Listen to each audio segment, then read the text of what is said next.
चंद्रपुर शहर महानगर पालिका की भेदभावपूर्ण कार्रवाई के विरोध में भानापेट प्रभाग के नगर सेवक राहुल चौधरी सोमवार 3 अगस्त से बेमियादी अन्नत्याग आंदोलन कर रहे हैं। एक और नगर सेवक चौधरी इनके घर के कथित अवैध निर्माण कार्य के विरोध मनपा प्रशासन ने शीघ्र गति से कार्रवाई करने की तत्परता दिखाई।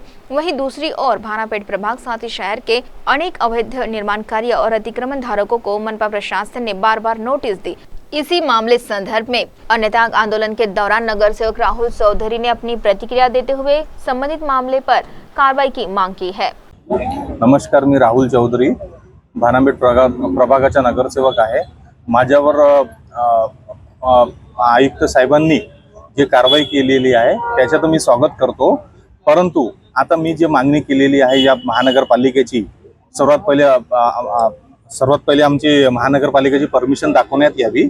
तसंच आमच्या माझ्यावर जे पारिवारिक विषयानं जे केस झालेली होती ते पारिवारिक केस आमच्या न्यायालयात प्रविष्ट आहे, म्हणजे न्यायालयात ऑलरेडी चालू आहे तो विषय। तरी पण आयुक्त साहेबांना मी वारंवार सांगितलं, पत्र दिलं, साहेब हा आमचा विषय पारिवारिक आहे, यांना तुम्ही कोर्टात आहे बा, तरी पण तुम्ही न ऐकता तुम्ही मला 53 चा नोटीस दिलेला आहे।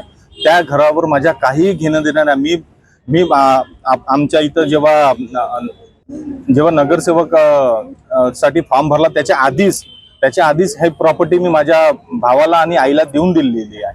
मला त्या प्रॉपर्टीचे काही घेणं देणं नसताना पण मला 53 चा नोटीस पालिकेने दिलेली आहे। माझी फक्त एवढीच मागणी आहे, मी भानापेट प्रभागाचा नगरसेवक आहो, त्यातलं पण जो पेदुलवार यांचा गोदाम आहे अगरबत्तीच्या त्याने जे म्हणजे राजकारणात येऊन सुधीर भाऊचे पत्र लावून मला जे कारवाई केलेली आहे त्या कारवाई तशीच कारवाई त्या अगरबत्तीच्या गोडाऊनवर करण्यात यावी आणि महानगरपालिकेची परमिशन लवकरात लवकर मला देण्यात यावा, यासाठी मी इथं आज आहे अन्नत्याग आंदोलन। तसंच सत्ताधारी नगरसेवक जे आहे प्रतिभाताई धानोरकरच्या याच्यात आम्ही पत्र दिलेलं आहे आणि त्या पत्रावर त्यांनी माहिती दिलेली आहे की राहुल पावडे आणि संजय कंचरलावर भाऊ यांची फक्त परवानगी आहे, बाकी 21 नगरसेवकाची परवानगी नाही।